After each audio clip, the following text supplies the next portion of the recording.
ಒಂದು ವೇದಿಕೆಯಲ್ಲಿ ಮಾತಾಡಿದಂಥ ಮಾತು ಈ ಸಿನಿಮಾಗೆ ನೆಗೆಟಿವ್ ಆಗಿ ಕನ್ವರ್ಟ್ ಆಗಿದೆ ಅಂತ. ಯಾಕಂದರೆ ಸಿನಿಮಾ ಚೆನ್ನಾಗಿದ್ರೂ ಕೂಡ ಸಿಕ್ಕಾಪಟ್ಟೆ ನೆಗೆಟಿವ್ ಆಗಿ ಒಂದಷ್ಟು ಪೋಸ್ಟ್ಗಳು ಬರ್ತಾ ಇದೆ.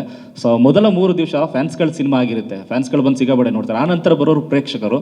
ಸೊ ಇವ್ರಿಗೆ ಕೆಟ್ಟದಾಗಿ ಮೈಂಡಲ್ಲಿ ತುಂಬಿದ್ರೆ ಆ ನಂತರದಲ್ಲಿ ಬರೋ ಪ್ರೇಕ್ಷಕರು ತೊಂದರೆ ಆಗುತ್ತೆ ಅನ್ನುವಂಥದ್ದು. ಈ ಬದನೆಕಾಯಿ ಆಗಲ್ಲ ಬನ್ನಿ. ಸುದೀಪ್ ಸರ್, ವೇದಿಕೆ ಮೇಲೆ ನೀವು ಹೇಳ್ತೀರಾ ವೇದಿಕೆ ಮಾತಾಡಿರೋದ್ರಿಂದ ನೆಗೆಟಿವ್ ಅಲ್ಲ ಸರ್. ನೆಗೆಟಿವ್ ಒಂದು ಲಾರಿ ಗಟ್ಟಲೆ ಬರೋದು ನೋಡಿದ್ದಕ್ಕೆ ಮಾತಾಡಿದ್ದು ನಾನು. ನನಗೇನು ಕೆಲಸ ಇಲ್ವಾ? ಮಾತಾಡಿದ್ವಿ. ಈಗ ನೀವು ನೆಗೆಟಿವ್ ಅಂತೀರಾ, ಮಾಡಲಿ ಬಿಡಿ. ಈಗ ನೀವು ಹೇಳ್ತೀರಿ ನಿನ್ನೆ ನವರಂಗ್ ಥಿಯೇಟ್ರ್ 10:30 ಶೋನ, ಅದು 10 ಗಂಟೆ show. 80% ladies with their children. ಈಗ ಇನ್ನೊಬ್ರು ಇಲ್ಲಿ ಕುತ್ಕೊಂಡೆ ಇವರೇ ಹೇಳಿದ್ರು, ಸುದೀಪ್ ಅವರಿಗೆ ಫೀಮೇಲ್ ಫ್ಯಾನ್ಸು ಆ ಥರ ಇದೆ ಬಳಗ ಅಂತಂದರು.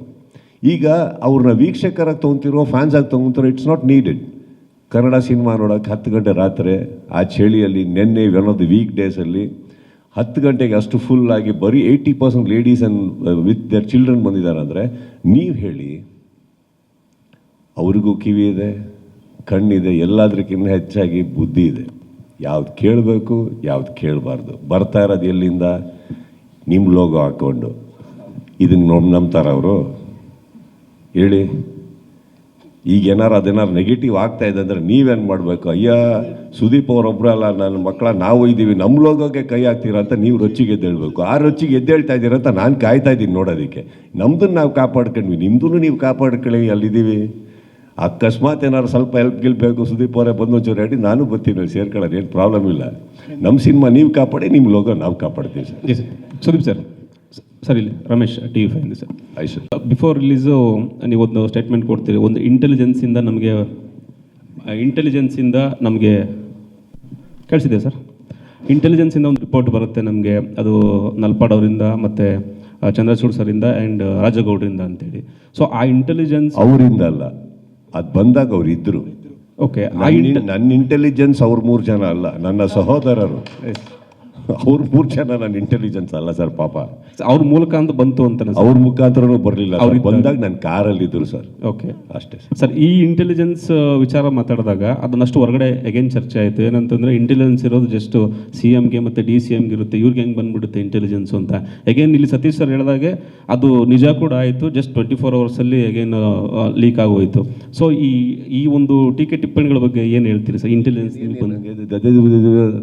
ನನಗೆ ಸರಿ ಕೇಳಿಸ್ತಾ ಇಲ್ಲ, ಕ್ಲಾರಿಟಿ ಬರ್ತಾ ಇಲ್ಲ. ಹಲೋ ಸರ್, ಕೇಳಿಸ್ತಿದೆಯಾ ಈಗ? ಎಸ್, ಮೈಕು ಸ್ವಲ್ಪ ದೂರ ಇಟ್ಕೊಳ್ಳಿ. ಹಾಂ ನೀವು ಅದು ಅಲ್ಲಿವರೆಗೆ ಕೇಳಿಸ್ತು ಸರ್. ಇಂಟೆಲಿಜೆನ್ಸ್ ಆದಮೇಲೆ ಹಲೋ ಎಸ್, ಈಗ ಬೆಟರ್ ಇದೆ. ಓಕೆ ಸರ್, ಈಗ ಕೇಳಿಸ್ತಿದೆಯಲ್ಲ ಸರ್? ಇಂಟೆಲಿಜೆನ್ಸ್ ವಿಚಾರ ಬಂದಾಗ ಅದು ಕೆಲವು ಹೊರಗಡೆ ಟೀಕೆಗಳು ಬಂತು. ಈ ಇಂಟೆಲಿಜೆನ್ಸ್ ಬರೋದು ಕೇವಲ CMಗಳಿಗೆ DCMಗಳಿಗೆ ಇವ್ರಿಗೆ ಎಲ್ಲಿಂದ ಬಂದ್ಬಿಡುತ್ತೆ ಇಷ್ಟು ಇನ್ಫಾರ್ಮೇಷನ್ನು ಅಂತೇಳಿ ಒಂದಷ್ಟು ಆಯಿತು. ಸೊ ಈ ಒಂದು ಟೀಕೆಗಳ ಬಗ್ಗೆ ತಾವೇನು ಹೇಳ್ತೀರಿ ಸರ್? ಇಂಟೆಲಿಜೆನ್ಸ್ ರಿಪೋರ್ಟ್ಗಳ ಬಗ್ಗೆ ನಿಮಗೆ ಯಾವ ರೀತಿ ಮಾಹಿತಿ ಸಿಕ್ತು ಅನ್ನೋದ್ರ ಬಗ್ಗೆ? ಬಿಟ್ಕೊಡೋದೇ ಸ್ಟುಪಿಡಿಟಿ, ಇಂಟೆಲಿಜೆನ್ಸ್ ಅಲ್ಲ. ನನ್ನ ಇಂಟೆಲಿಜೆನ್ಸ್ ಬಗ್ಗೆ ನಾನು ಯಾಕೆ ಮಾತಾಡಲಿ? ಯಾರೋ ಟೀಕೆ ಮಾಡ್ತಾರಂತ. ಇವಾಗ ಯಾರೋ ಒಂದು ಹೇಳ್ತಾರೆ ಸುದೀಪ್ ಅವ್ರು ಪ್ಯಾಂಟ್ ಬಿಟ್ಟರೆ ಏನು ಹಾಕಲ್ಲ ಅಂತ ಬಿಚ್ಚು ತೋರಿಸ್ಲಾ? ಹಂಗಾಗತ್ತಾ?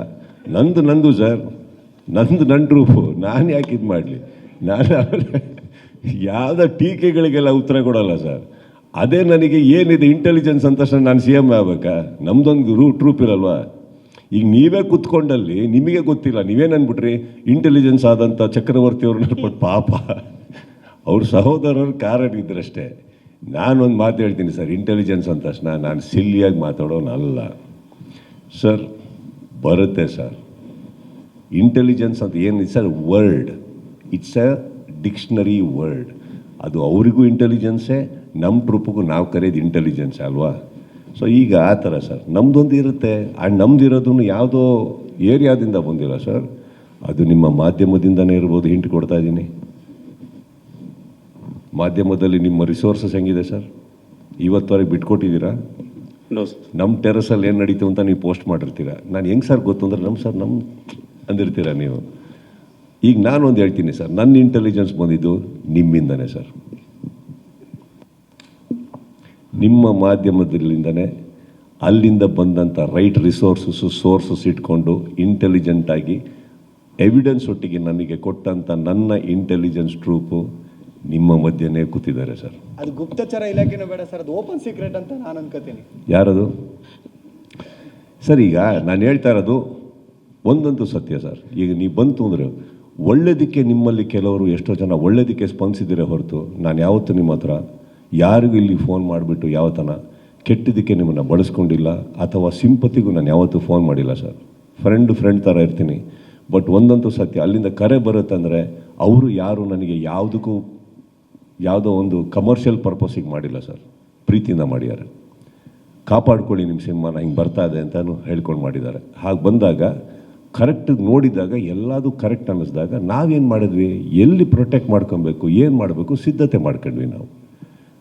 ಈಗ ನಿಮಗೆ ಅರ್ಥ ಆಗಿರುತ್ತೆ ಸರ್, ತಾವು ಇಂಟೆಲಿಜೆಂಟ್ ಪೀಪಲ್ ಇದ್ದರು ಸರ್ ನನ್ನ ಕಾರಲ್ಲಿ. ಇಂಟೆಲಿಜೆನ್ಸ್ ಅಲ್ಲ, ಅದು ಇಂಟೆಲಿಜೆನ್ಸ್ ಬಂದಿದ್ದು ಅಲ್ಲಿಂದನೇ ಸರ್. ಎಷ್ಟು ಲಿಂಕ್ಗಳನ್ನ ಡಿಲೀಟ್ ಮಾಡಿಸಿದ್ರಿ ಸರ್ ಇವತ್ತವರೆಗೂ? ಸರ್ ಫಸ್ಟ್ ಡೇನೇ around 4000 link sir. Sudeep sir, first day second day ಸೇರಿಬಿಟ್ಟು ಅರೌಂಡ್ 4000 ಆಡ್ ಲಿಂಕ್ಸ್ ಸರ್. ಇದ್ರ ಒಂದು ನಿಮಿಷಮ್ಮ, ಯಾಕೆ ಆ ಥರ ಪಡ್ತೀರಿ? 4000 ಲಿಂಕ್ ಸರ್. ಆ್ಯಂಡ್ ನಿನ್ನೆ ಐ ಥಿಂಕ್ ಅರೌಂಡ್ 6 o'clock, ನಿನ್ನೆ ಒಂದು ದಿನ ಐ ಥಿಂಕ್ 6 o'clock 6 PM ಮೇಲಿಂದ 9 PM ವರೆಗೂ 800 ad links, totally 9000 links from morning show. ಇನ್ನೂ ಫಿನಿಶ್ ಆಗಿಲ್ಲ, ಅಲ್ಲಿಂದ ಹಿಡಿದು 9000 ad links we have deleted sir. ತುಂಬ ಪ್ರೀತಿ ಇದೆ ಸರ್ ನಿಮ್ಮ ಮೇಲೆ. Sudeep sir, yes sir, all legal actions are being taken. ಇನ್ನೊಂದು ಅವರು ನಮ್ಮ ಸೈಬರ್ ಕ್ರೈಮ್ ಕಮಿಷನರ್ಸ್ ಅವರೆಲ್ಲ ಏನಿದ್ದಾರೆ, they are all with certain things. I think post 29th you will start seeing the result sir. ಯಾಕಂದರೆ ಅವರಿಗೂ ಕಂಪ್ಲೇಂಟ್ ಕೊಟ್ಟ ತಕ್ಷಣ ಇದು ಯಾವುದೋ ಏರಿಯಾದಲ್ಲಿರೋ ಅಡ್ರೆಸ್ ಅಲ್ವಲ್ಲ ಬ್ರದರ್, ಹೋಗಿ ಸುಮ್ಮನೆ ಹೋದ್ರು ಬೆಲ್ ಹೊಡೆದ್ರು ಎತ್ತಾಕೊಂಬಂದ್ರು ಅಂತ. They are digging in very much. ನಾನಂತೂ ಈ ಸತಿ ಸರ್ ಲಾಸ್ಟ್ ಟೈಮು ನಾವು